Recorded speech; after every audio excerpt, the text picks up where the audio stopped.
Dyer wave 3. Our anthropology is not derived by human psychology or, empirical data from MIT or something like this. It's derived from the revealed aspect of what we see in Christology. And so there's no real way to diagnose man's problem and to understand man and man's anthropology, as I said, without the right theology.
Logos is the icon of the Father, and man is the icon of God.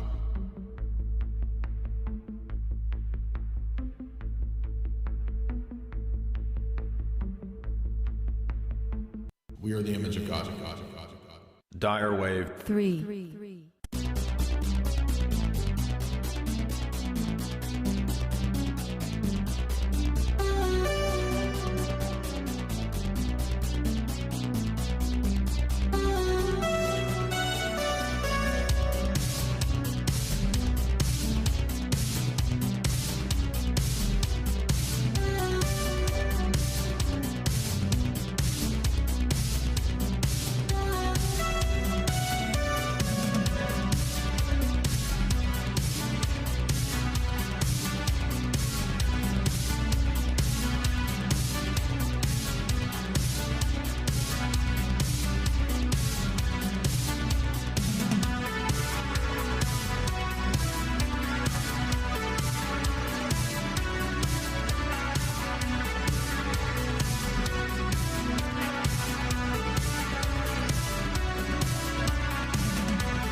Dyer wave 3.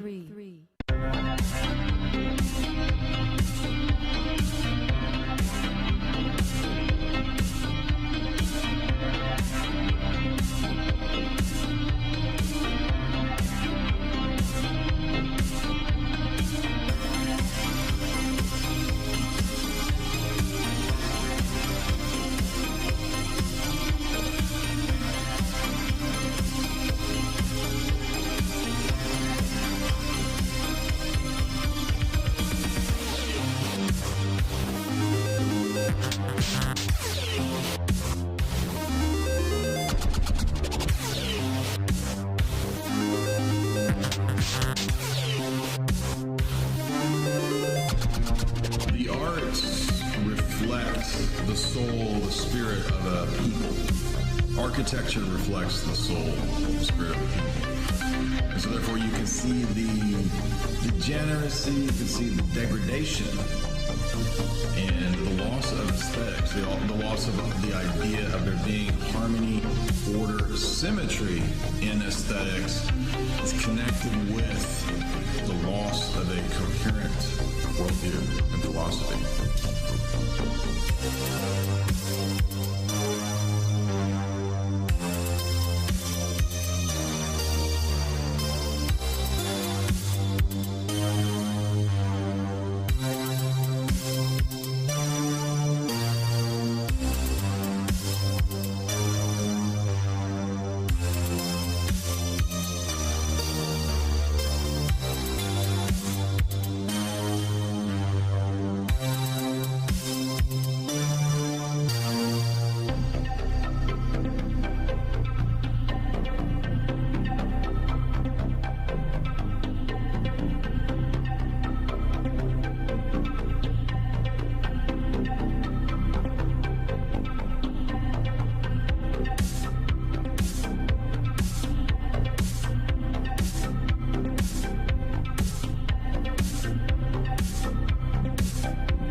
Yeah, just 1 second. I had to turn the music off. Gotcha. How are y'all doing? Hey, not bad. How are you, Jay? It was a tough day. Tough day. Sorry. That's okay. Glad to have you guys on. Glad you're here. Glad to be here. Yeah. All right. Well, it's been a while. I got the book. I'm about 50, 60 pages in. I've kind of skipped around a little bit just because it's a beast. So yeah, it's long. But thank you guys for coming on, and I want to tell everybody that I'm joined by the Collins brothers. Hope you guys are doing good tonight. Everybody out there, be sure and hit the thumbs up and give us a share if you would. And we're going to be talking about their new book that they've just put out, Invoking the Beyond, the Kantian Rift, Mythologized Menaces, and the Quest for the New Man. So if you guys want to give us a little bit of a background. I know it's been about 5 or 6 years since we did an interview. So catch us up on what you guys have been up to. Tell us what's going on. Sure. As you know, in 2006, we had released the updated, revised edition of The Ascendancy of the Scientific Dictatorship. And we decided that now was shortly thereafter, we had a follow-up in mind. And we knew what we wanted to do, what we wanted to explore as a thesis for the new, forthcoming book. But we started on the manuscript, and it wasn't coming out very good. It was coming out really terrible. So I took it, scrapped it, and started rewriting. And every year, I was like, oh, this year will be the year that we released the follow-up. This is the year. And every year something new would come up with the research. We'd find something new to write on. There was a point at which I found that the structure of the chapters just wasn't working. So I went back, reconfigured the chapter outline to the book. What I thought was initially going to be maybe a year and a half turned into 7 years. But by and large, it started off as just really, an exploration of the topic of UFOs as a terrestrial-based deception, which that our research into that particular topic was really jump-started by a friend of ours by the name of Michael Corbin. He was the talk show host of the nationally syndicated radio talk show known as A Closer Look. And unfortunately, he passed away. What year? 2008. 2008. 2008. Yeah. Yeah. And what we found was that we wanted to explore this topic of the beyond in all of its possible iterations. And so obviously when you don't narrow your focus, it becomes a larger and larger, cheeseburger to take a bite out of, so to speak. Can I ask you real quick, is it better to get the book on Amazon or iUniverse, or where do I need to put the link for the best place to get it? Probably the best place to get it is iUniverse. Okay. Especially since Amazon, as I know, you probably are aware, Amazon takes a larger cut of the royalties. Okay. And also, I'm not given recent developments with Amazon's, propensity for censorship, I'm not especially enthusiastic about giving them any sort of I just wanted to add the link for the people in the chat and for the show description. And if I may also, sure. If I may also add, the print copy of the book, admittedly, is a pretty steep amount.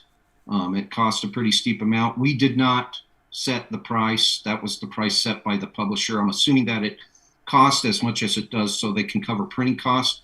So fortunately, there's also a Kindle edition, which is considerably less. So, if you don't have a lot of disposable income, then you can always do the Kindle edition. Gotcha. So I didn't mean to interrupt. Go ahead. So you were talking about getting into wanting to write about the beyond. And of course, you guys had written many years ago about the ascendancy of the scientific dictatorship. And I'm so glad that you tackled this issue of especially the UFO deception. I think, it was one of the essays that you guys had written a long time ago, Alien Smokescreen, that really opened me up to the possibility of a military intelligence deep state kind of background to what was really going on with a lot of this alien stuff. And then of course you guys take it in a new direction with in the book with the sizable chapter, which I've read the most of so far, Ripped from Heaven. So before we get to that though, let's maybe rewind and get to the early on sections where you cover the Enlightenment, you cover the I guess you could say the Darwinian origins of all of this stuff too. So how do we get from Enlightenment and Kant, and maybe you could speak to what the rift is in the title of the book, up to where we're going to go with Darwin? Sure.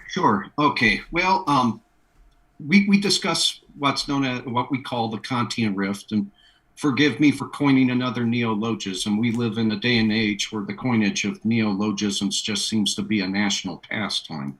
But the Kantian Rift is an appellation that we assign to the epistemological disjunction between phenomenon, that is to say appearances, and noumenon, that is to say the thing in itself. And forgive me if I'm retreading familiar ground with you, Jay. I know that you're more than literate in Kantian philosophy, but I feel that it'd probably be best to tread through some of it for the audience. Sure. Mm-hmm. But this bifurcation between noumenon and phenomenon, well, it was imposed upon epistemology by the Enlightenment theoretician Immanuel Kant, who of course lived from 1724 to 1804. Now, clarity of definitions is very important in philosophical discussions. So for the edification of the audience, I'll try to define phenomenon and noumenon as simply as possible within the context of Kantian epistemology. In Kantian terms, phenomenon refers to objects that are discerned through sense perception, which on Kant is supposedly faulty. Supposedly sense perception structures the external world in a manner that is potentially disproportionate with actual reality. So phenomena amount to mere appearances. Man can only infer so much from these observable occurrences. So he must remain perennially agnostic concerning the true nature of those objects portrayed by phenomena. Phenomena are, to put it in Platonic terms, phenomena are but the shadows dancing upon the wall of the cave. They're just vague representations of the actual objects. In contradistinction, noumenon refers to the objects that must be discerned independent of sense perception. And it is with Kant's invocation of this term that we're confronted with a considerable amount of terminological inexactitude. Schopenhauer actually took Kant to task for this. In the pre-Kantian world of ancient philosophy, noumena occupied the transcendent order, and they were typically discerned through intuitive reasoning. For example, Platonic ideas and the Platonic forms qualify as noumena. For the Platonic realist Proclus, the forms were thoughts within the mind of God. But Kant, he redefined noumenon as the Ding an sich, or that is just German for the thing in itself, objects as they exist apart from man's potentially deceptive faculties of empirical observation. Right. So on Kant, humanity's perception of the empirical world was restricted to just these untrustworthy representations. The noumenal world remains perennially imperceptible and chaotic, and as a result, gone is the harmonious cosmos you have of ancient Greek philosophy, and also gone is the beautiful creation that God deemed good in the book of Genesis. So gone is the cosmological optimism of Orthodox Christianity. But all that remains is this alien world of appearances, and man can have no experience apart from that which is framed for him by the spatio-temporal matrix. Man becomes just this lost cartographer whose mental maps of reality are woefully suboptimal, and so we have this epistemological barrier that severs the adequation between the human mind and reality. We call this epistemological barrier the Kantian Rift. Now, with man's consignment to this epistemological prison, we see the confiscation of a piece of philosophical contraband, if you will, particularly derided by modernity, and that's metaphysics. The philosophical discipline of metaphysics, of course, concerns itself with the discernment of reality's ultimate nature and its structure. And of course, this discipline is neutered if Kant's position of indefinite epistemic incertitude holds sway. After all, we can only discern the order and structure of reality if our epistemic faculties are trustworthy. And according to Kant, they are not. So reality just remains eternally unintelligible. And even greater ramifications follow from this indefinite epistemic incertitude. The cherished metaphysical certainties of the classical era, the soul, the transcendent order, God, all of those are relegated to the fog of agnosticism. And such a world would be inaccessible to an angel announcing salvation. In fact, no savior could ever redeem such a world or ascend from it. The slightest intimations of the transcendent have been purged, and all that remains is terra incognita, a chaotic and imperceptible, impenetrable world. So ultimately, There goes the soteriological claims of Orthodox Christianity. There goes the cosmological optimism of Orthodox Christianity, and there also goes the harmonious cosmos of ancient Greek philosophy. But if this teleological world rendered by the Kantian Rift sounds familiar, it's because it echoes the cosmological sentiments of an ancient heresy that was almost ubiquitous in Jerusalem after the destruction of the temple in AD 70. Now, many scholars argue that this heresy was probably originated prior to the temple's destruction, but nevertheless, its influence was almost certainly strengthened by the pervasive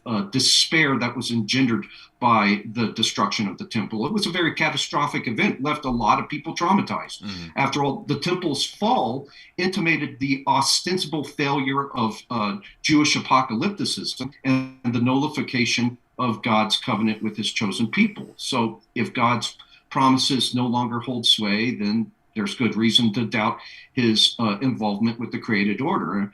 And of course, a world that's ontically divorced from the creator invariably descends and succumbs to cosmological pessimism.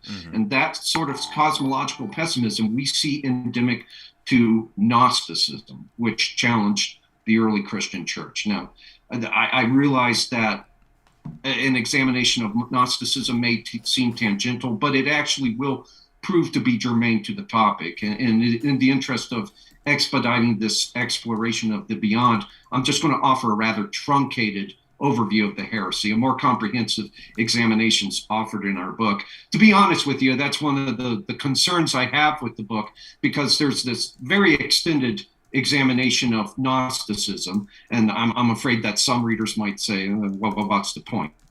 Well, it becomes more pertinent when we consider the formative ethos within which Kant's ideas were formulated.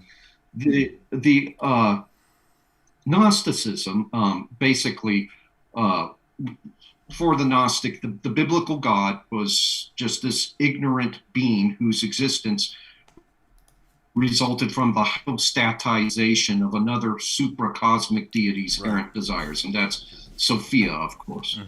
And you have this Monotheistic depiction of the biblical God, which is a direct result of the Gnostics' assignment of a positive ontological status to evil. The Gnostics understood evil in terms of ontology. They didn't understand it in terms of moral orientation. Evil for the Gnostic was viewed not as a tendency of the will from within man, but as an actual animated essence that was interwoven into creation. The curse and creation were ontologically inseparable. And this understanding of corruption contrasted very sharply with the ancient church fathers. As you well know, you're very well read in patristics. The church fathers believed that evil was not some independent substance. From the patristic vantage point, evil constituted a negation of being, and as such held no place among the existent. While its effects are painfully real, evil is not real in and of itself. Evil basically can be analogized to cold. Cold does not possess a positive ontological status. There's not some concrete thing in the world called cold. Rather, it's only a condition. It's a condition precipitated by the absence of heat. Cold exists only as a privation of warmth. And that's not to say that cold is illusory. We know that cold is very much real, as is evidenced by, well, one word for you, Texas. But if we look at Texas right now, we look at the failure of their power grid, we see the effects of cold are quite real.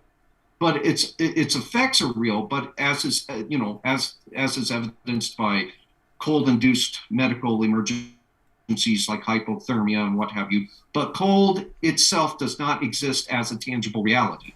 And likewise, evil itself does not exist as a tangible reality. Instead, it affects tangible reality through the intangible will, which it infects through a privation of good. So evil's point of origin is the intangible will with the tangible, not the tangible world. Saint Maximus, Saint Maximus the Confessor, who he puts it probably the best. I think he puts it in my favorite terms. One of the church fathers, he calls it evil a perfect nothing. So evil is this perfect nothing. Since evil is a perfect nothing, the will that adopts evil's existential trajectory inexorably migrates back towards nothing. In this sense, evil just represents an inversion of creatio ex nihilo, or creation from nothing. You see that Saint Athanasius writes about this on the Incarnation, where God created everything out of nothing. Evil returns everything to nothing, and those who align their wills with evil migrate towards the oblivion of non-existence. And in this sense, evil is actually just the self-immolating impulse of a disordered will. It's a consuming nothing, reducing the elemental constituents of creation to nothing, to non-existence. Contrary to what John Carpenter would have you believe in Prince of Darkness. Evil's not this swirling vat of Listerine that spits itself into people's mouths. Evil is a swirling mass of goo there. As Donald Pleasant says, there's a swirling mass of green goo. It is evil itself. Evil, an animated substance. Yeah, exactly.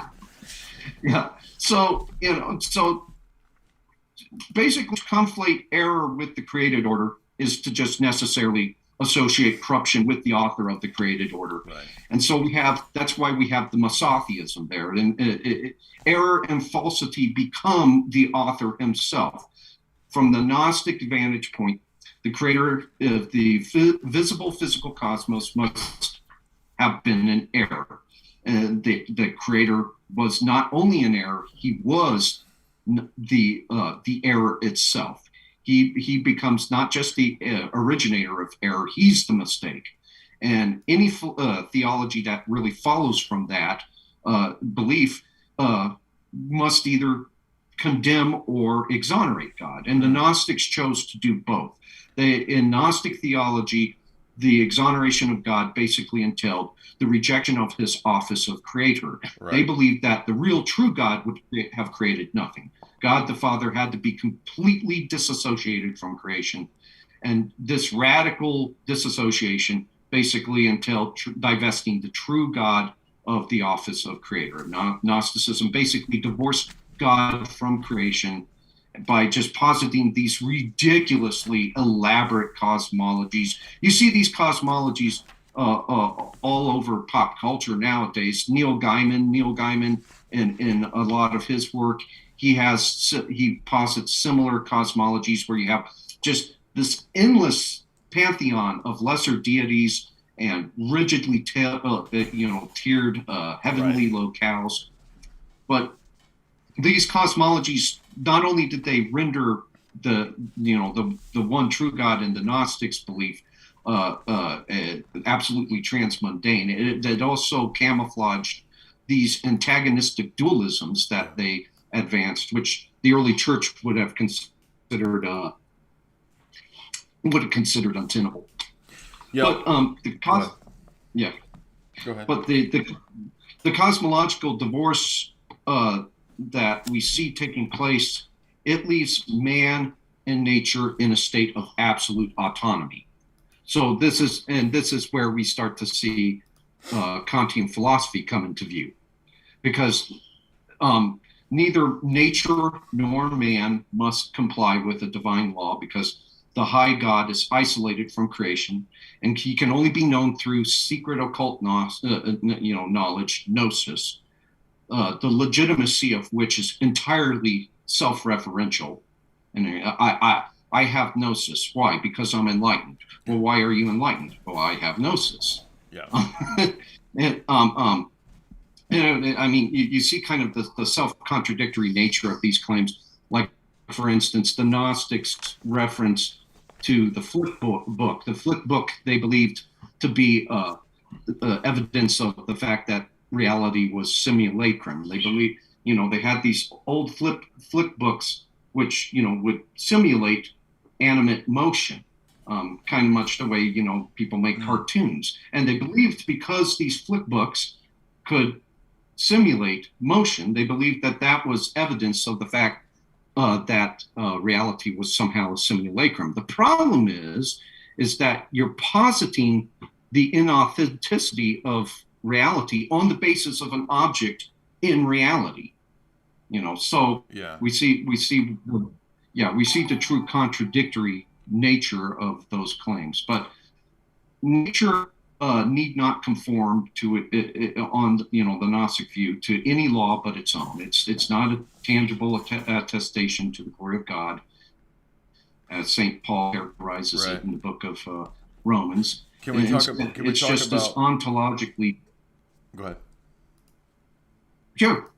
Yeah. No. Go ahead. Can we talk about? So you've laid out that the rift between the knowing the object and the mind. There's a divide that Kant puts there, and of course it's a rehashed version of the ancient Gnostic mistake. But you do have a lot of chapters early on that harken back to some of the old material that you guys had done that I read many years ago, where you connected the Lodge and this philosophy as well. Kind of after the Enlightenment, you get this period of the spread of the goddess of reason and rationalism, and the Bavarian Illuminati, and then we get to the Royal Society and the lodges of Freemasonry. So how can you kind of trace that ideological map there from Enlightenment and Kant's Rift to Royal Society and Freemasonry? Sure. Well, with Immanuel Kant's epistemological disjunction, the epistemological disjunction of the Kantian Rift, we have the banishment of metaphysics, at least metaphysics in its traditional formulation. Of course, this teleological portrait of the world. Well, this teleology subsequently contaminated science. Before Immanuel Kant and the likes of Sir Francis Bacon, science was this quasi-spiritual contemplation of intrinsic purposes. The discipline of science actually initially presupposed the intelligibility of the cosmos. And, of course, that's a well-founded presupposition to hold, because if the cosmos were not intelligible, then a scientist's efforts would be to understand the cosmos would be futile. But theoretician Francis Bacon, who was a member of a secret society known as the Order of the Helmet, and it was called the Order of the Helmet because the helmet was a reference to the helmet worn by the goddess Pallas Athene, which was the goddess of wisdom. And so we see there with the veneration of that goddess, this kind of tacit autotheism, where it's the elevation of reason to this virtually deific status. But he believed that nature could be forced to reveal her secrets up through systematic expansion. And he believed that this could happen once teleology was rejected. So he basically endeavored to expunge teleology from scientific inquiries. And so the problem is that with metaphysics, the relationship with metaphysics is very important, because metaphysics is prior to science. If you hold a very errant metaphysical proposition, that typically presages science going awry. And scientific data, once it's decoupled from a legitimate metaphysical framework, ideological biases have carte blanche. And Bacon, he had ideological biases of his own, as is evidenced by his pedigree with his membership in, an esoteric secret society, Gnosticism and Hermeticism and other schools. For him, really his ideological bias was a will to power, libido dominandi, a lust to dominate. And so with him, he insisted that all the study of the purposes of things, that should be confined to theology, which was diminishing in terms of tenability. And he believed that the sole purpose of science was the mastery of matter, this cynical mastery of matter. And you see with the British Royal Society, you see the Baconian school in full bloom. Okay. And of course, the British Royal Society was, founded by Freemasons, it was thanks to the efforts of the British Royal Society that certain schools of thought, such as Darwinism and Malthusianism, were promulgated. For instance, the X Club, which is characterized by Adrian Desmond and James Moore as an invisible Masonic Darwinian lodge within the Royal Society, and that's their characterization, not mine. Call me conspiracy theorist. That's what they say. They managed to suppress all revelations concerning the scandal of the Bathybius Haeculi, which really turned out just being an inanimate piece of gypsum. But they believed that it represented Ernst Haeckel scams. Mm-hmm. Yeah. But it was important. It was important for them to uphold the legitimacy of that particular belief, the confidence in the Bathybius Haeculi, because they believed that it represented the segue from inorganic material to life, and that in turn legitimizes the metaphysical claim of self-creation, which also affirms the soteriological claim of self-salvation, which is Gnostic. And so they had a vested interest in advancing that, because that basically upheld their autotheistic belief that man was in toto God. And so we see how Kant set the stage for that by abolishing metaphysics, and gives rise to this new more cynical view of science. Science becomes basically just a means by which matter can be cynically manipulated, and basically you sculpted into whatever form the ruling elite wish to sculpt it into. And following from that, we also see the anthropological assumption that man is tabula rasa, that he's a blank tablet, and so humanity can be resculpted. And as humanity is resculpted through means such as eugenics, which of course arose from Darwinism, and social Darwinism, through the proper configuration of society according to whatever utopian blueprint, whatever the utopian blueprints that they happen to hold aloft at the time, man can be gradually transfigured and be apotheosized.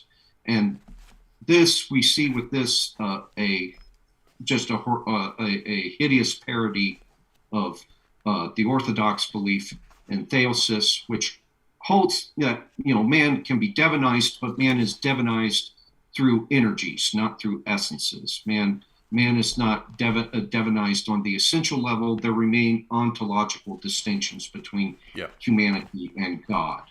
But this is the project that the elite have been working towards. That's why it's in the subtitle of the book. The subtitle, of course, being the quest for the new man. That is what they have in mind, and that's why the elite have invoked the beyond. The beyond is basically a surrogate for divinity. Since the metaphysical certainties of the classical era have been abolished, now including the transcendent order in God. Now they have this terra incognita that they can populate with new gods and with new myths. And we see the invocation of the beyond. We basically examine it in four forms, if I believe. Yeah, four. We examine it as invoked as the wrathful earth goddess, which we see with the green movement, radical environmentalism. Yeah.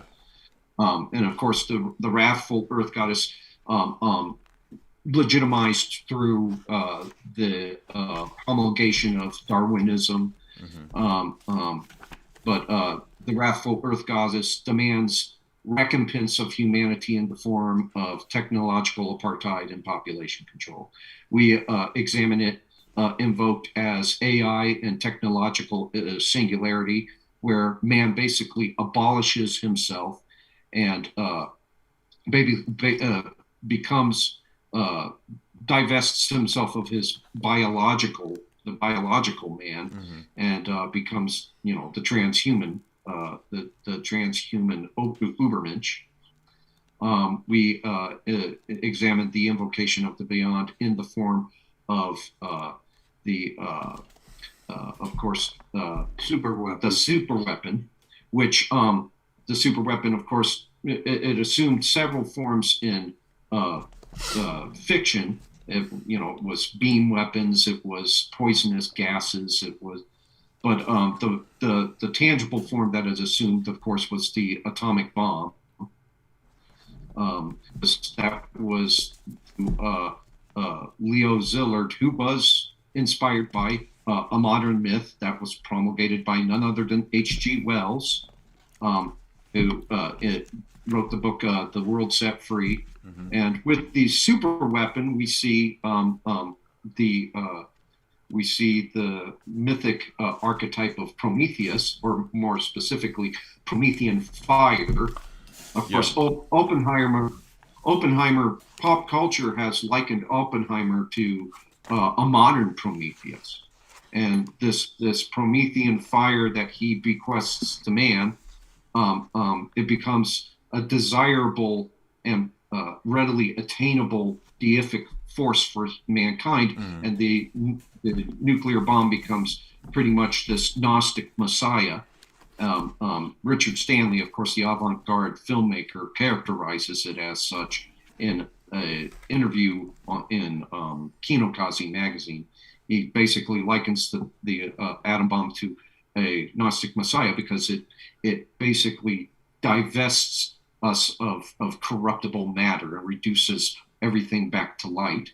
And then the last invocation of the beyond is, of course, extraterrestrial gods, which basically are just Gnostically reinterpreted angels and demons and other heavenly beings, the most significant of which being God.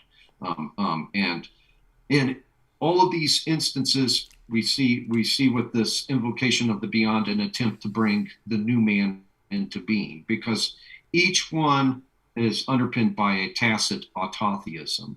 In particular, with the extraterrestrial gods, the assumption being that because the evolutionary process, the tree of life, as Darwin called it, which he is of course a term he borrowed from biblical Christianity, but he distorts it.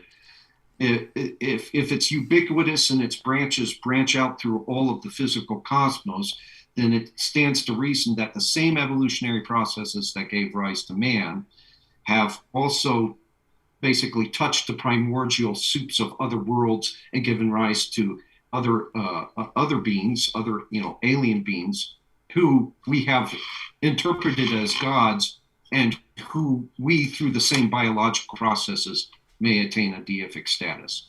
But that's basically, those are the four manifestations or invocations of the beyond that we touch upon in the book, and that's how the Kantian Rift gives rise to the beyond, by rendering reality a terra incognita that can be populated with these manifestations of the beyond. Let's get to the UFO alien psyop. This was where I really started digging in deep in the book, because it just so happened that when you guys sent this, I was covering with Jamie a lot of the alien movies, and you note the chapter. You started off with it being a new faith, right? The extraterrestrial gods. And there's a great quote there from Dean Koontz, of all people, talking about it being in, countless movies, TV shows. Why is space religion and the alien gods so useful to the establishment? Why do you think they've chosen? To me, it looks like they've chosen this to really try to bring in stuff. Well, those who study UFOs as a terrestrial-based deception almost always recognize one thing, and that's that the UFO deception campaign that we see going on is characterized by function stacking. Function stacking is this, it's a term that appears to have been coined by the permaculture community, but it has application when you're looking at UFOs. And it has been defined as an element in an operation that serves multiple functions. And with UFOs do just that. They serve multiple functions for the elite, for the oligarchs, and all. There are three functions that we looked into. Number one, they conceal the test of experimental aircraft and other covert technologies. Most people know that one, right? It's, fairly common knowledge that that's used as a cover for experimentation of R&D, of advanced R&D. Number two, they help conceal criminal intelligence operations such as drug trafficking, gun running, even sexual entrapment and blackmail rings and all. Look at Bob Lazar. He got caught for pandering, after Area 51, and the woman that he was working with, Miss Bullock, who headed the brothel, and all. Had ties to Las Vegas police, to the FBI, and his part of that operation was the filming of license plates, of cars that were of the visitors to the brothel and all. So there is actually a tie between UFO sexual entrapment and blackmail rings. Okay. It's actually there and all. Not just anal probes in fields. Probing of a different sort. Yeah. Tied to aliens, regime change. Yeah. All these things are tied to the UFO phenomenon. The UFO phenomenon has been used to conceal these criminal activities. It leads researchers down evidentiary cul-de-sacs, and also they find themselves going around in circles without ever finding the true meaning behind the UFO incidents in question, and all. But most significantly, number three is that they advance social engineering and radical reconfiguration of civilization. Most, if not all, of UFO deceptions serve that third function. They may have been concocted to serve one of the first two, or both, but they eventually are employed to condition humanity to make a radical break from the past.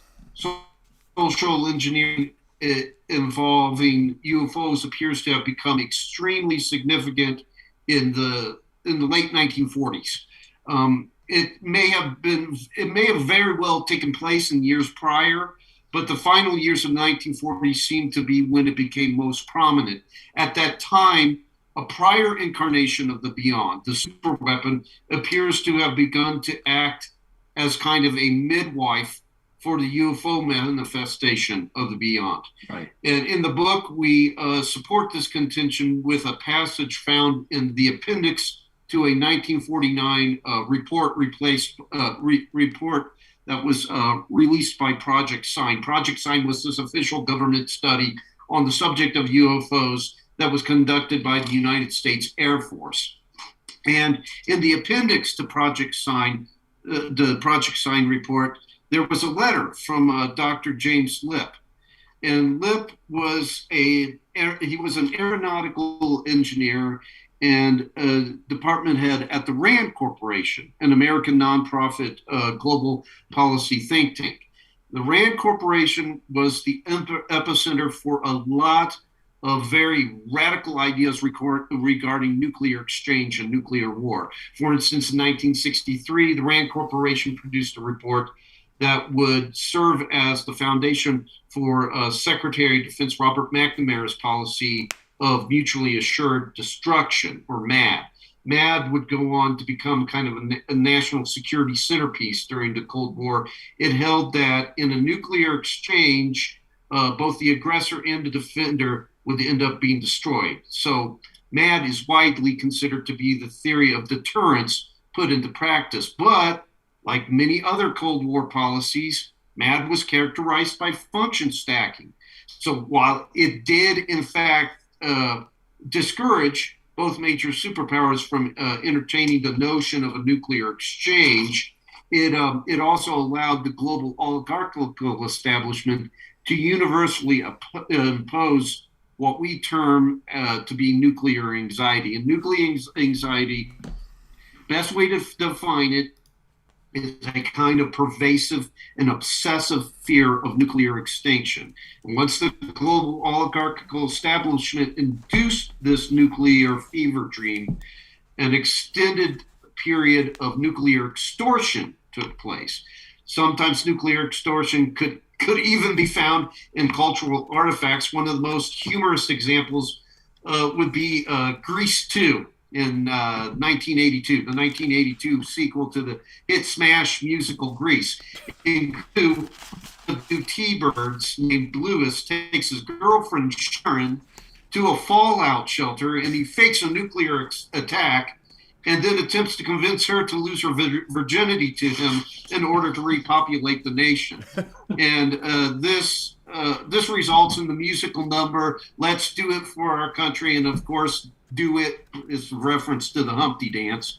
So, but nuclear extortion was very much real, and it was employed to advance agendas that were much more sinister than Lewis's desire to satisfy his sexual retardation. It was used to condition the world's population to embrace alternatives to nuclear extinction that were devised by the global oligarchical establishment. Better read than dead. Yeah, better read than dead. This included a model of world management that possessed very little of the democratic spirit. So this connection of RAND to Project Sign indicates that the nuclear fetishists that cultural historian H. Bruce Franklin referred to as the cult of the superweapon, that they were endeavoring to breathe life into a new incarnation of the beyond. Lipp's letter demonstrates that he was clearly a skeptic regarding the UFO question. He pointed out that many of the UFO reports in 1947 and in 1948 really didn't conform to the requirements of interplanetary travel. He then, however, goes on to provide the foundation for the exploitation of belief in interplanetary travelers. The foundation is found in one of the theories he advances. Lipp contends that there might be a causal relationship between atomic bomb tests and the appearances of UFOs. Yeah. We proved them here. Yeah. Lipp asserted that if they're real, interplanetary travelers came to our solar system and were drawn to Earth by the detonation of nuclear devices. Lipp's theory included Martian telescopes visually detecting A-bomb explosions at Alamogordo and Hiroshima. Lipp didn't seem to subscribe to his own theory. As a matter of fact, he points out many of the deficiencies to his theory in his letter.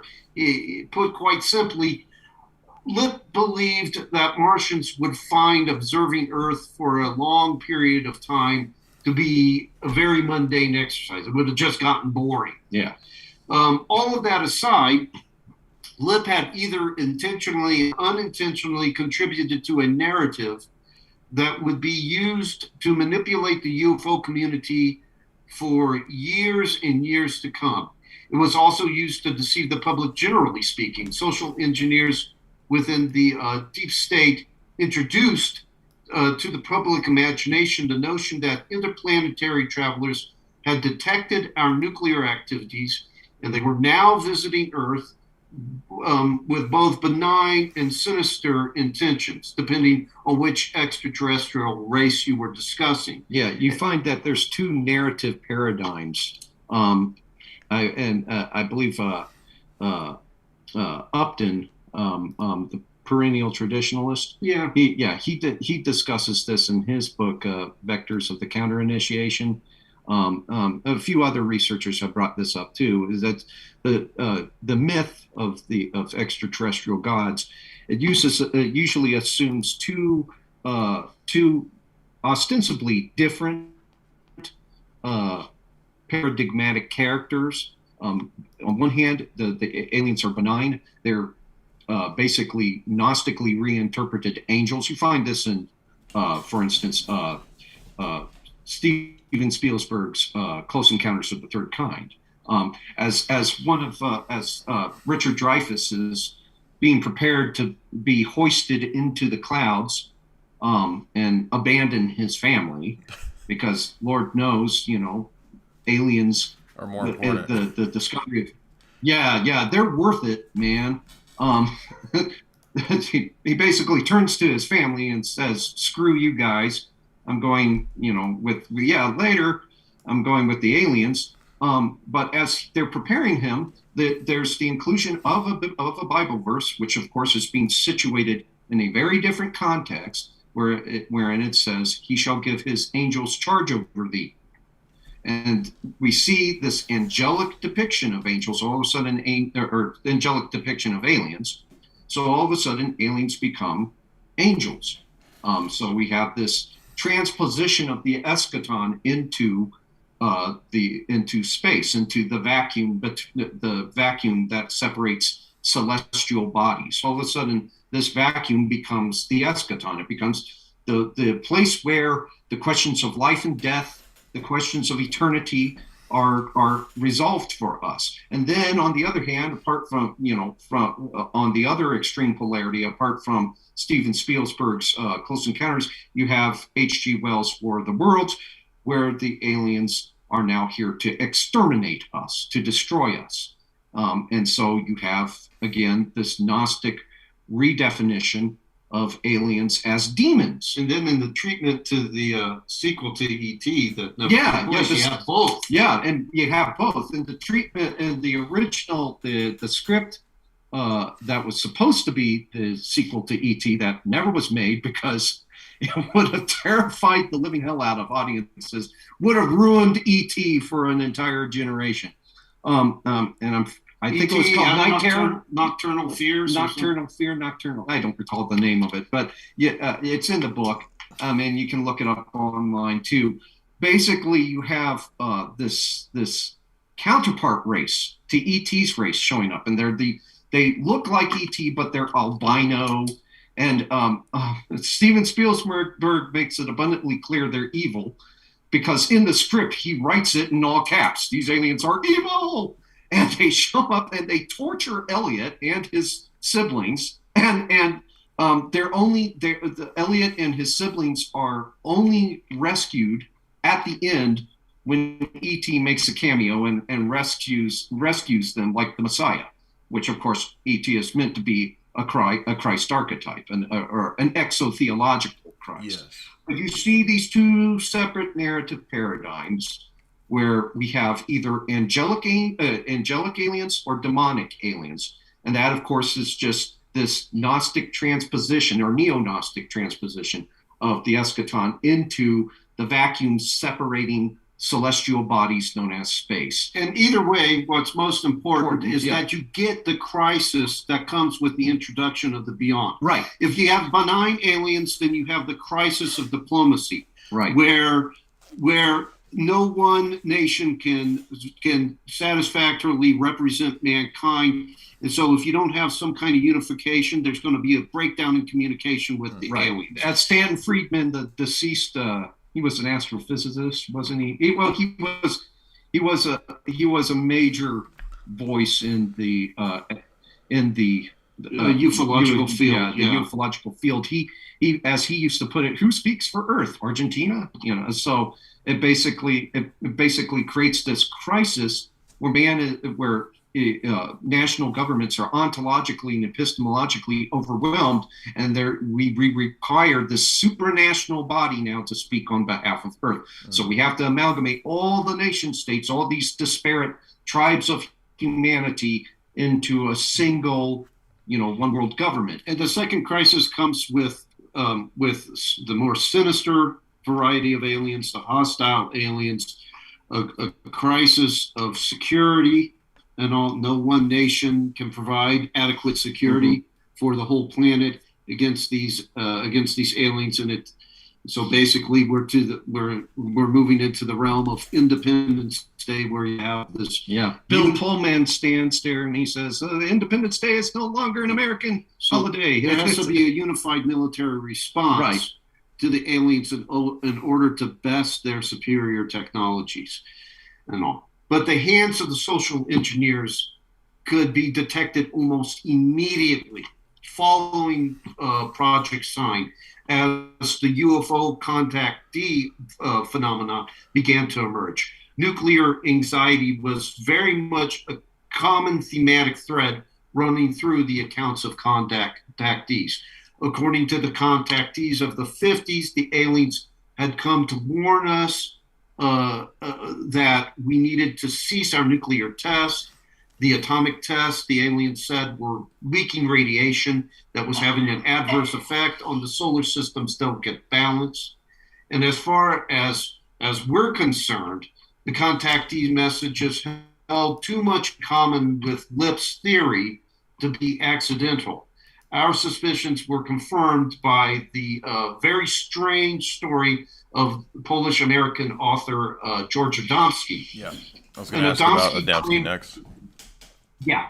He claimed to have met with a veritable United Nations of alien races. These included the inhabitants of Mars, of Venus, of Saturn. And during one visit to an alien craft, Adamski alleged to have met an alien emissary named the Master.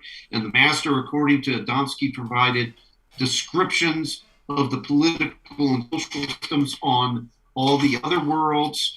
And he allegedly told Adamski that the extraterrestrials had come to Earth on a salvific mission to prevent humanity from falling to nuclear extinction.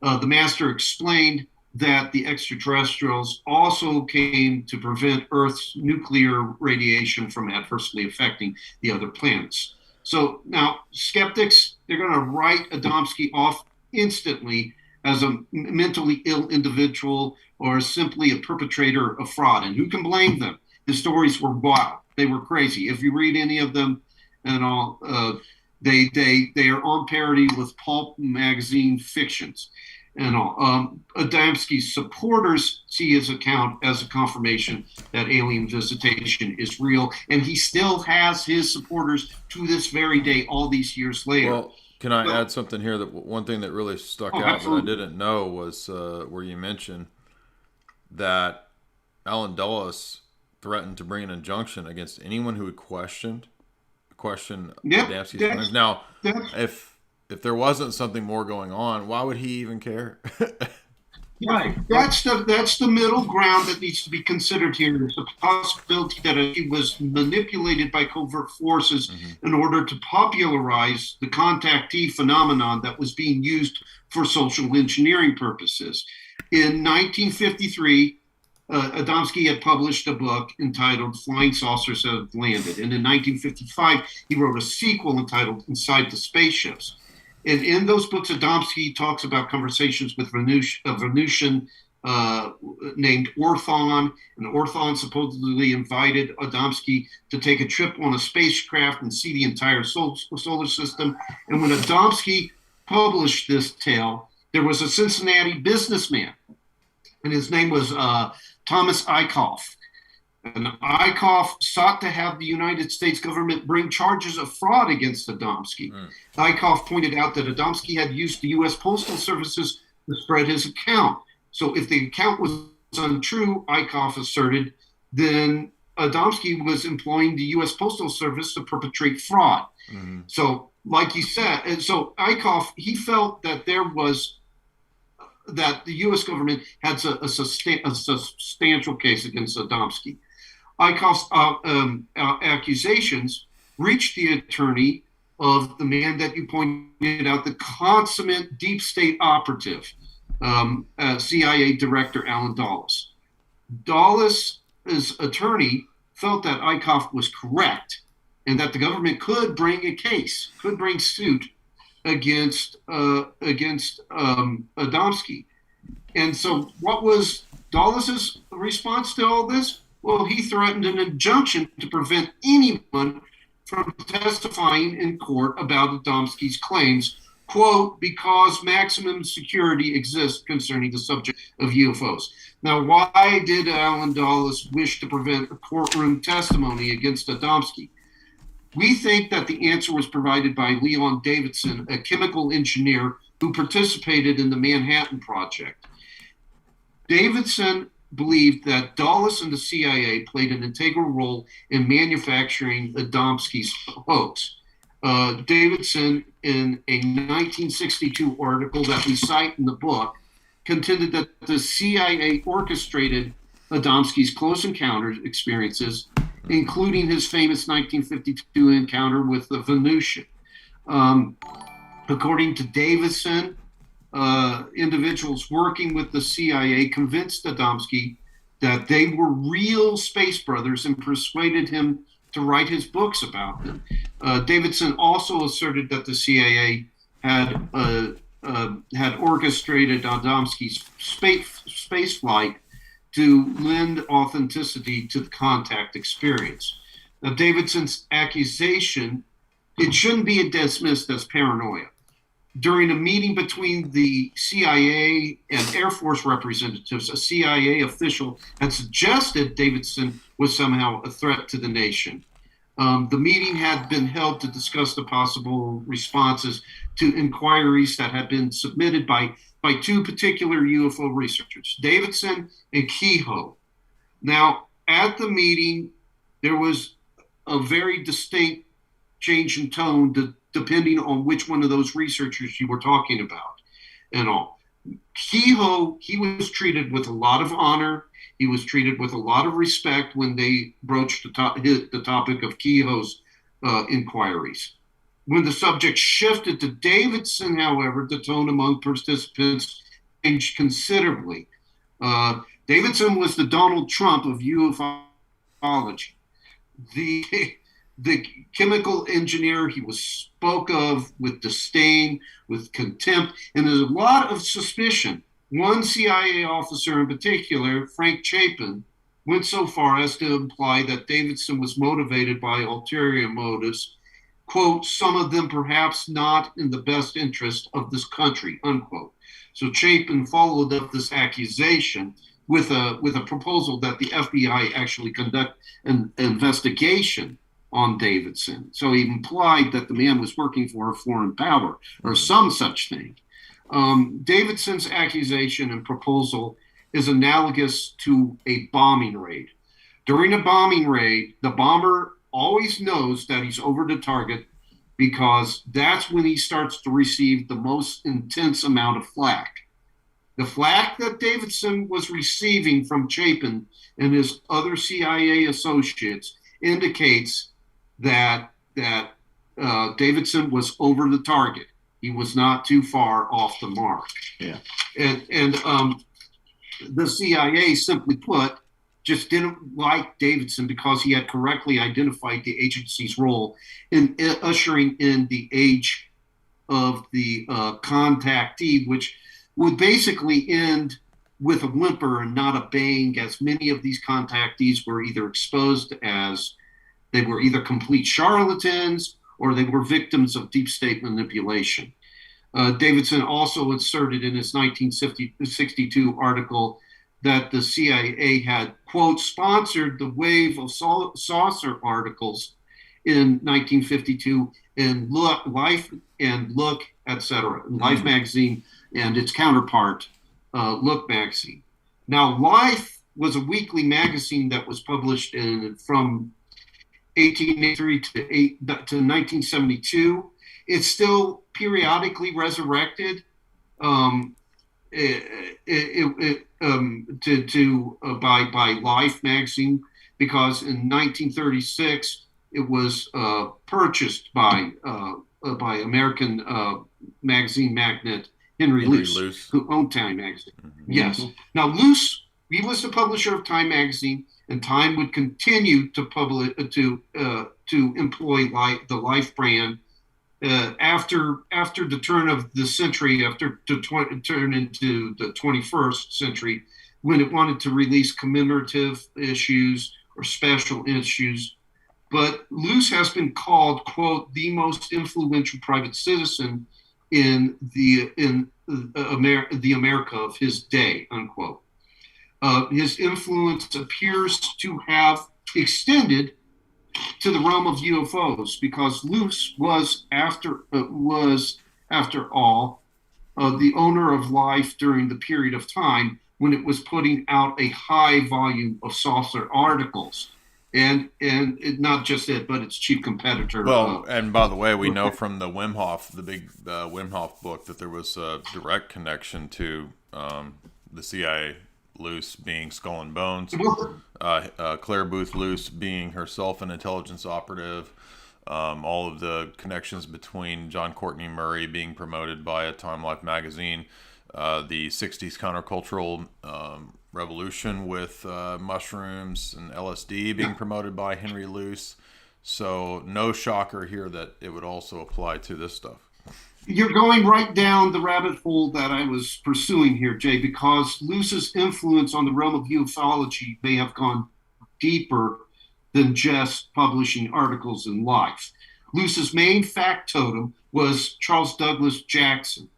Now, there was a NICAP member named C.D. Jackson, wow, who actually interviewed Betty and Barney Hill. I have not been able to confirm yet that C.D. Jackson is one and the same with the C.D. Jackson who was primary assistant to Luce and a Time senior executive, and also the creator of the Doctrinal Warfare Program, which was the CIA's usage of the Roman Catholic Church.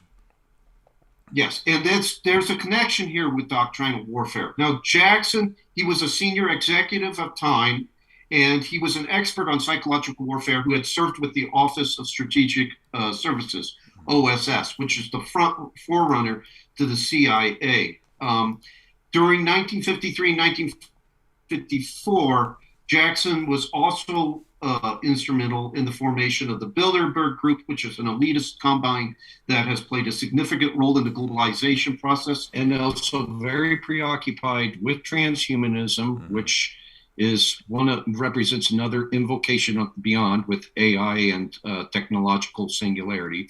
Both them and the transhumanists shared this religious faith in homogeneity, which this belief that the other is a corruption, that the world of differentiated beings is a corruption, and that humanity should be one, that all beings should be amalgamated into one super being. And I think that it was at the 2013 Bilderberg meeting. We bring it up in the book where they opened the gates wide to transhumanism. I think it was the 2013 where they opened it up wide to transhumanism, because they thought that the radical homogeneity that they were seeking to achieve could be done in an online world where everybody's conscious is just merged together, right? And all, but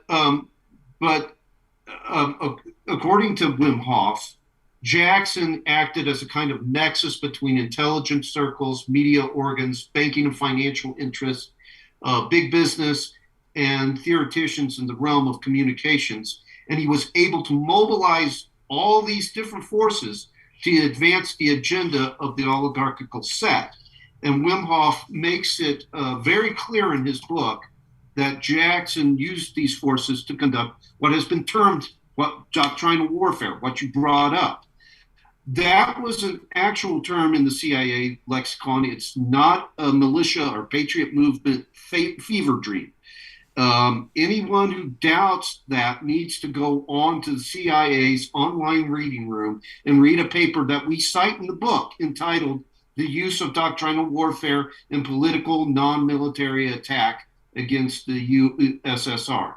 The paper was actually read to an audience of CIA officials on October 20th, 1952, and the document defines doctrinal warfare as, quote, an attack through the medium of ideas on the motivation of a given target, which seeks to reorient the target's will in a selected direction.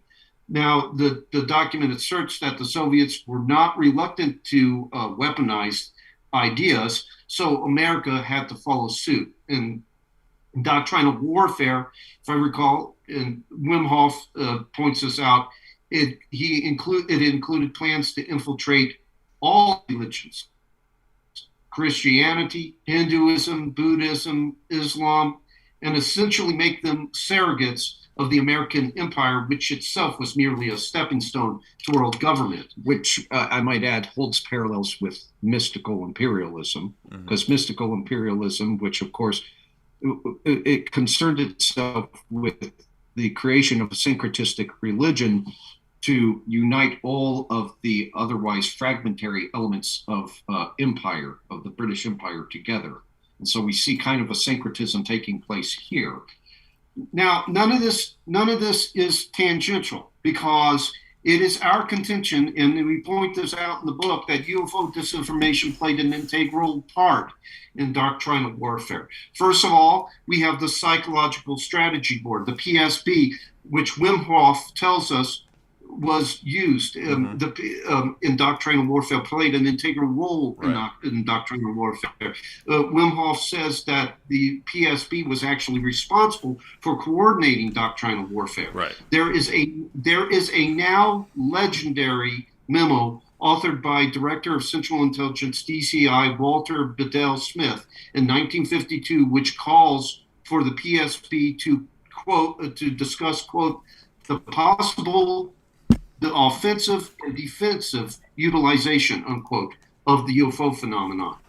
And even more substantial link exists than that, and that would be through one of the major participants in doctrinal warfare. That participant was Dr. Charles Lowry, the chairman of the Foundation for Religious Action.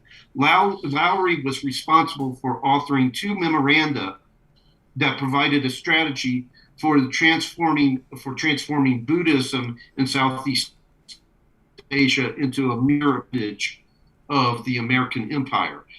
This plan, which was endorsed by then Vice President Richard Nixon, provided inspiration for the efforts to colonize Catholicism.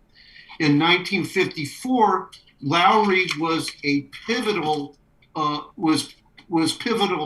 in an effort to organize what was known as Freedom Day. Freedom Day was an event meant to commemorate the anniversary of the revolt of East German workers and Polish and Czechoslovakian rebellions against communism that took place in June 1953. Freedom Day, which was celebrated on June 17th, 1954, was the brainchild of Nicolas de Rochefort. And Nicolas de Rochefort was a French man and a psychological warfare expert. De Rochefort and Lowry worked together to see to it that Freedom Day was carried out. And later, on July 29th, 1954, both men were praised by Charles J. Kirsten, the U.S. representative from Wisconsin, on the floor of the House of Representatives for making Freedom Day a reality. De Rochefort is significant because he was one of many CIA officials who was involved in the infiltration of the National Investigations Committee on Aerial Phenomenon, NICAP. de Rochefort and several other CIA officials played a very important role in the founding of NICAP, ensuring that the U.S. investigations conducted by the UFO investigations conducted by NICAP would be subject to considerable deep state influence. During his remarks on the floor of the House of Representatives, Kirsten stated that Freedom Day was, quote, an example of what is possible to achieve in the field of unconventional psychological warfare against communism through imagination and private initiative, unquote. So Kirsten made it clear that Freedom Day was a psychological warfare operation. Then Kirsten stated that a lesson, quote unquote, a lesson could be learned from Freedom Day. In Kirsten's view, Freedom Day provided an example of a project that was, quote, prepared and initiated by private initiative, unquote, rather than by government. Kirsten then suggested that, quote, a private organization be created to carry out such psychological warfare projects. We believe that NICAP was formed in response to Kirsten's call, quote, to create a private organization, unquote, for the purpose of, quote, psychological warfare, unquote. And in support of that, we point towards the findings of UFO researcher Jack Brewer. Brewer pointed out that NICAP was incorporated some 27 months after Kirsten made his remarks. So it appears to us that UFO investigatory bodies were being used to conduct doctrinal warfare. The personnel overlap with de Rochefort is certainly there. But it wasn't just organizations like NICAP that were used to incorporate UFOs into doctrinal warfare. Motion pictures were also engaged in UFO-related doctrinal warfare. In addition to his important position at Time magazine, C.D. Jackson was also president of the National Committee for Free Europe. The National Committee for Free Europe was a front for the Central Intelligence Agency. And executives in the Committee for Free Europe included Alan Dulles and Dwight D. Eisenhower. Eisenhower, of course, would go on to become president of the United States. Dulles would become the director of CIA, and as I mentioned earlier, a chief participant in the George Adamski UFO case. A member who was very close to the organization's executive committee was film producer and studio executive Darryl Zanuck. Zanuck had worked as a writer. He had wrote more than about 40 scripts during the 1920s for Warner Brothers, and then moved on to become head of production. And in 1933, he left Warner Brothers after he and the studio head, Jack Warner, had a dispute over salary. He then partnered with Joseph Schrenk to start 20th Century Pictures. He and Schrenk would transform that production company into a force to be reckoned with in the motion picture industries, especially in 1935 when they basically brought the bankrupt Fox Studios into the fold, and they merged it with 20th Century to form 20th Century Fox Film Corporation. But Zanuck became much more than just a major film producer. When America entered into World War II, when our entry came in 1941, Zanuck gained an intelligence background. He was commissioned as a colonel in the Army Signals Corps, and he placed his film company at the disposal of the United States government. 20th Century Fox began churning out films that were made with the supervision of the Office of War Information, OWI, and a government agency engaged in large-scale information and propaganda campaigns, domestically and overseas. And populated heavily by social scientists who comprised the core of the OSS, which eventually became the CIA. Right. But as a result of this development in Zanuck's life, In his mind, filmmaking and propagandizing became merged, whether intentionally or unintentionally. Motion picture art and information warfare and persuasion became one and the same in Zanuck's mind. In 1943, while he was still with the Army Signals Corps, he was quoted as saying, quote, "If you have something worthwhile to say, dress it up in the glittering robes of entertainment, and you will find a ready market. Without entertainment, no propaganda film is worth a dime," unquote. Yeah, Zanuck developed a very good rapport with C.D. Jackson. He became part of a group of Hollywood figures that Jackson referred to as quote-unquote friends. And this group also included Cecil B. DeMille and Jack Warner and Walt Disney. Jackson turned to this Hollywood this Hollywood circle when he wanted certain ideas to be subtly relayed to movie audiences. Jackson was the head of the Committee for Free Europe, and Zanuck was a member in 1951 when 20th Century Fox released what was to become a very popular and important science fiction movie, The Day the Earth Stood Still. Yes. The inaugural benevolent myth film. The movie had a profound effect on audiences and left a permanent impression on America's cultural landscape. In 1995, the National Film Registry described the film as, quote, culturally, historically, or aesthetically significant, unquote. And usually science fiction, it's very surreal. The genre can be very bizarre, and all audiences always have a sense that what they're watching is somehow divorced from reality. The Day the Earth Stood Still was quite different. There was a very realistic style to it. Zanuck obviously wanted the audience to feel like they were viewing a very real event. Almost a documentary. Yeah.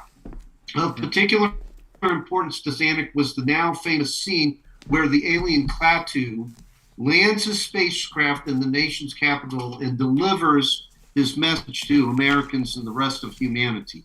While he was discussing this scene with the movie's producer, Julian Blaustein, the movie's director, Julian Blaustein, the movie's screenwriter, Edmund North, Zanuck directed them to, quote, treat it as realistically as you possibly can, unquote. And if I may add there, the scriptwriter, Edmund North, he openly acknowledged that Klaatu, who's killed by soldiers, but he's later revived through the use of advanced technology.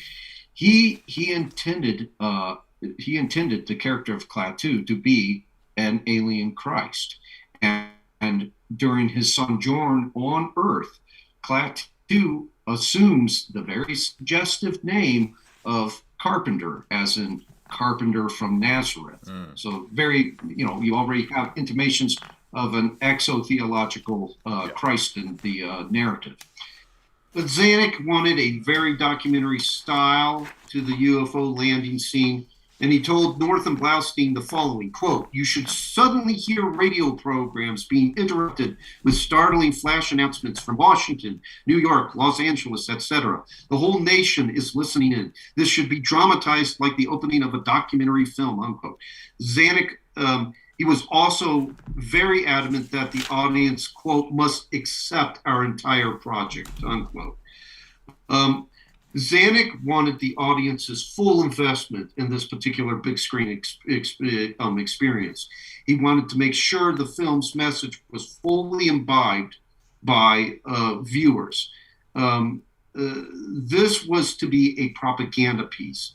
The fact was probably not lost on Blaustein, the film's director, because he himself was a Signals Corps, an Army Signals Corps veteran. One of the messages that was introduced by this film was salvation from outer space, an extraterrestrial messiah figure. The principal alien character, the extraterrestrial named Klaatu, comes to Earth bearing a cautionary message meant to help humanity avert disaster and avoid extinction.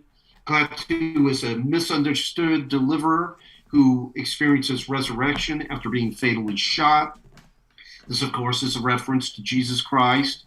This Christ, however, is firmly anchored to the immanent world, an interplanetary savior instead of one that's sent to us by some transcendent God.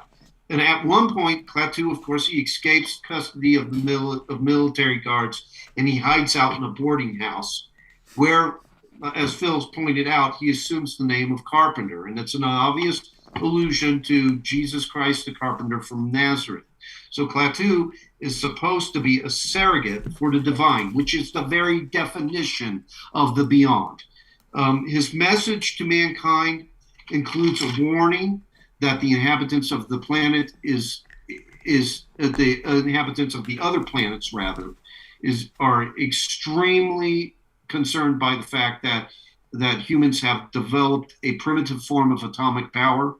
Klaatu tells humanity that if it continues on its present course, that it will, quote, face obliteration, unquote. So we have one invocation of the beyond, the super weapon, which of course is, Promethean fire and a Gnostic Messiah. We have it segueing into the invocation of the beyond as extraterrestrial gods. Yeah. Klaatu's message, it obviously calls to mind the theory advanced by Dr. James Lipp in 1949 in that Project Sign report. So the day that the Earth stood still was released only 2 years after the Project Sign report and was overseen by a Hollywood production chief with an intelligence background and extremely close ties to C.G. Jackson, a principal participant in doctrinal warfare. The probability that this was all coincidental is very small, to say the least. Exactly. In 1983, journalist Linda Moulton Howe claimed that she was told by Air Force intelligence officers, one of which was probably Richard Doty, who was involved in a whole plethora of alien disinformation schemes, including a disinformation scheme that led to the tragic downfall of Paul Benowitz, who was a UFO researcher and an electrical engineer who suffered all the symptoms of a nervous breakdown as a result, and all. But she was told by these Air Force officers that the day the Earth stood still was, quote, inspired by the CIA, unquote, and that it was probably the only time that the Air Force intelligence cadre, Air Force intelligence circles were ever honest with her. How herself was used as a disinformation conduit by deep state forces and elements of the public state that had fallen into some degree of corruption and deterioration, probably as a result of excessive Cold War paranoia. The aforementioned Richard Doty, an agent with the Air Force Office of Special Investigations, AFOSI, provide nexus between the deep state and public state in the case of Linda Moulton Howe. As an AFOSI agent, Doty was representing portions of the public state that had allowed its competition with Soviet intelligence to erode its integrity. The AFOSI's desire to counter Soviet intelligence efforts caused it to resort to some of the worst kind of lies, deception, disinformation. In the case of the aforementioned UFO researcher and electrical physicist Paul Benowitz, the lies and disinformation led to delusional paranoia and nervous breakdown. In 1979, Benowitz had begun seeing and filming strange lights over Kirtland Air Force Base in New Mexico. He was also intercepting some electronic communications. Benowitz, he was an eccentric and came to believe that the evidence that he was accumulating here was echo activity. The AFOSI was among those portions of the government bureaucracy that became concerned with Benoit's investigation, and they were afraid that Benoit would become the unwitting puppet of the Soviets. In other words, his investigations would unintentionally reveal secret projects at Kirtland Air Force Base and other sensitive sites like the Monsanto nuclear weapons storage facility and Coyote Canyon test area. So through Special Agent Richard Doty, Benoit was fed some of the most paranoid UFO disinformation ever conceived. The very purpose of the disinformation seems to have been to engender extreme suspicion and irrational fear in its recipient. And it seems to have had the desired effect because, as I said, in 1988, Benoit was exhibiting all the signs of severe mental distress, and his family had to place him in a psychiatric facility. But OSI was not the only organization that Doty represented. During the sad Benoit's affair, it was revealed that Doty was either a representative or a member of the Aviary, which was a group of intelligence operatives that derived its name from the fact that participants assumed bird names as aliases. The AFOSI was obviously motivated by national security concerns. The Aviary's agenda, on the other hand, was authored somewhere within the bowels of the deep state. Aviary was the classic example of a deep state entity. Its activities were morally questionable, and it did not receive its mandate anywhere from the public state.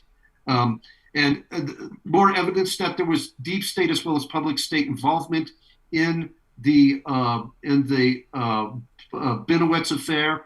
If Benoit was accidentally compromising national security, all that the AAFOSI, all that Richard Doty would have had to do is come to him and say, Paul, kindly cease and desist from all your activities. And all. Benoit was eccentric, but he was also a very good-hearted person and a patriot, and he would have listened. But no, instead they used him as a disinformation amplifier. You know, when national security was the sole motivation, all they would have had to do was tell him to stop, and would have stopped. You know, so Doty presented how with an alleged briefing paper regarding alien visitation. Like the day the Earth stood still, the alleged briefing paper presents a Christ-like figure that originated with extraterrestrials as opposed to a transcendent God.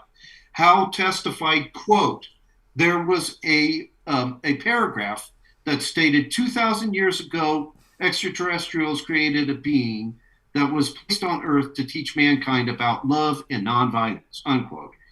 Reading this document caused Howe to believe that Jesus Christ was a herald of extraterrestrial civilizations instead of God's Redeemer. So the Messiah motif was being co-opted by deep state forces to promote concepts and ideas that originated with the oligarchs.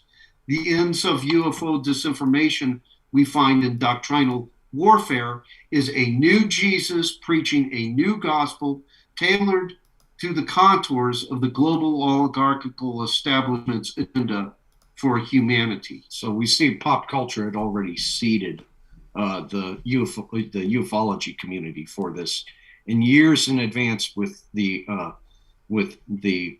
promotion of the film, The Day the Earth Stood Still. We already have that messianic motif in place, and we already have the transposition of the eschaton into space. We already have the reinterpretation of aliens as angels, all modern myth making, all already we have Linda Moulton Howe's mind seeded with those beliefs. In this regard, UFO disinformation agents may be drawing inspiration from one of the progenitors of the modern deep state, the Bavarian Illuminati.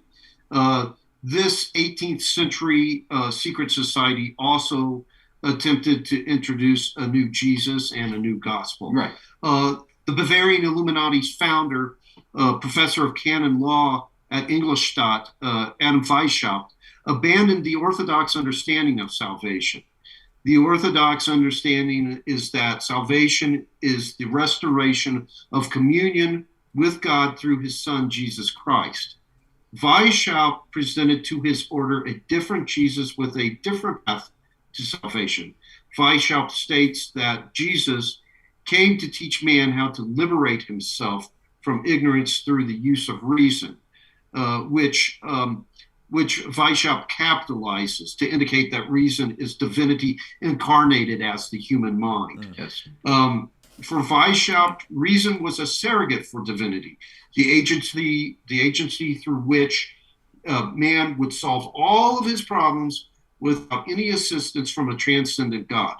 Weishaupt wrote, quote, "The secret preserved through the disciplinanum arcani and the aim appearing through all his words and deeds to give back to man their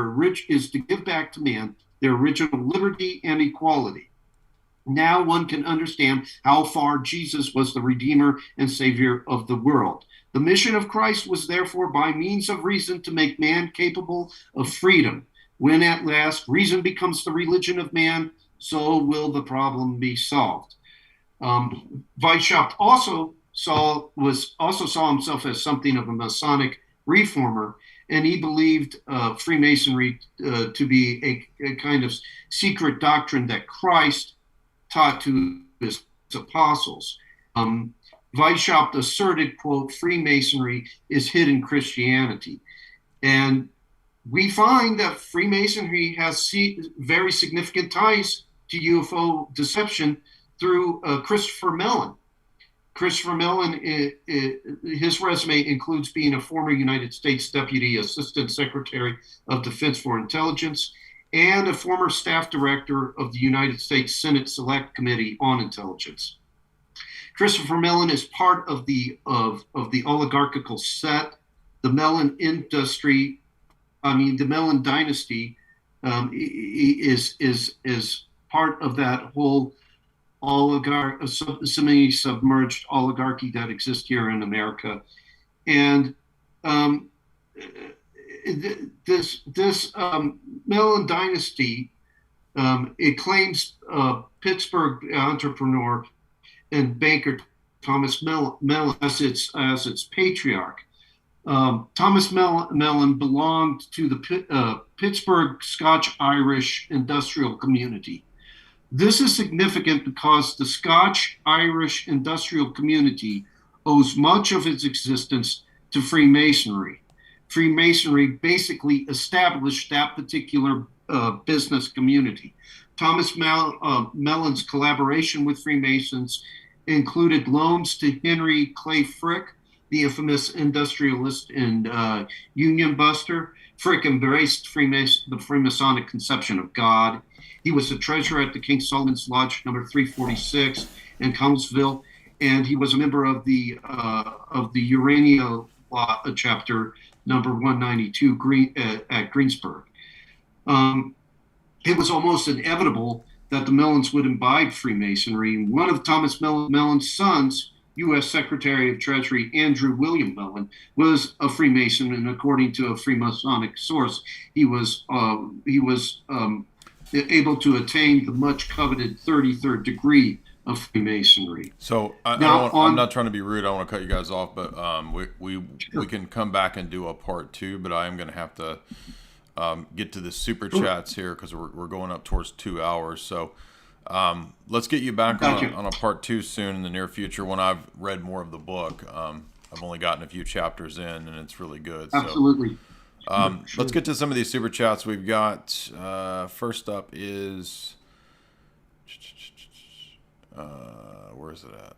Luthien for $10. I don't have anything to say other than that you've been helpful in my understanding of orthodoxy. That's all.